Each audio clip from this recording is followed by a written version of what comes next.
Hello दोस्तों, नमस्ते, प्रणाम। मैं आपकी संगीता पटेल अपनी यूट्यूब चैनल में आप सभी का स्वागत करती हूँ। बहुत ही प्यारा है सोहर गीत है और ये सोहर गीत कैसे लगे कमेंट में ज़रूर बताना। ध्यान लगा के सुनना कैसा सोहर गीत है। एक सोहर गीत इसी के पहला पार्ट पढ़ चुका है, दूसरा पार्ट है।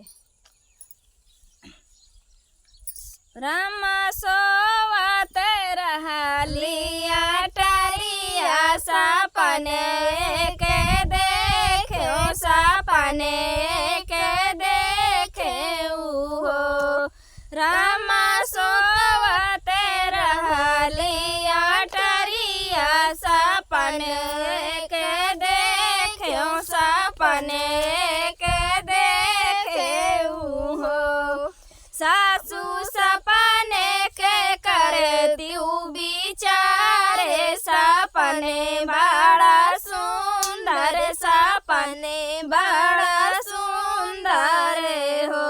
सासू सपने के करती विचारे सपने बड़ा सुंदर सपने बड़ा सुंदर हो।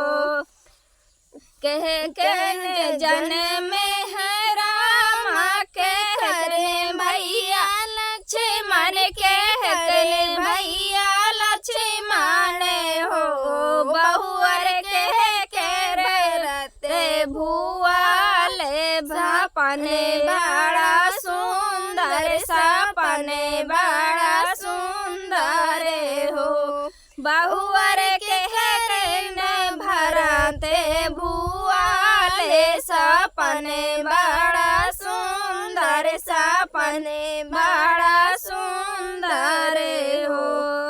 कौशल्या के जन में है रामा सुमित्रा भैया लक्ष्मण सुमित्रा भैया लक्ष्मण हो। सासू के काई के भराते भुआले सपने बड़ा सुंदर सपने बड़ा सुंदर हो। सासू के काई के भराते भुआले सपने बड़ा सुंदर सपने बड़ा सुंदर हो।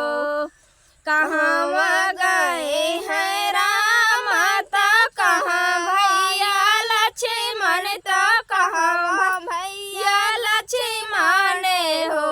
बहुअर का करती भरते भुआले सपने बड़ा सुंदर सपने बड़ा सुंदर हो। बहुअर का करती भरते भुआले सपने बड़ा सुंदर सपने बड़ा सुंदर हो। बनही गए हैं रामा बनही भैया लक्ष्मण बनही भैया लक्ष्मण हो। ससुराज करते भरते भुआले सपने बड़ा सुंदर सपने बड़ा सुंदर हो।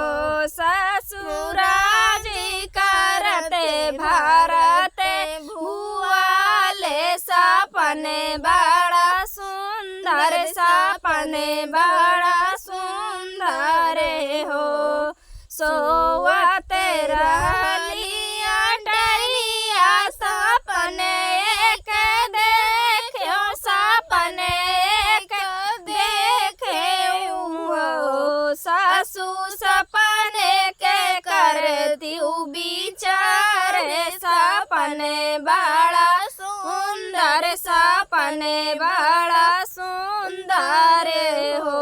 सासू सपने के करती विचारे सपने बड़ा सुंदर सपने बड़ा सुंदर हो।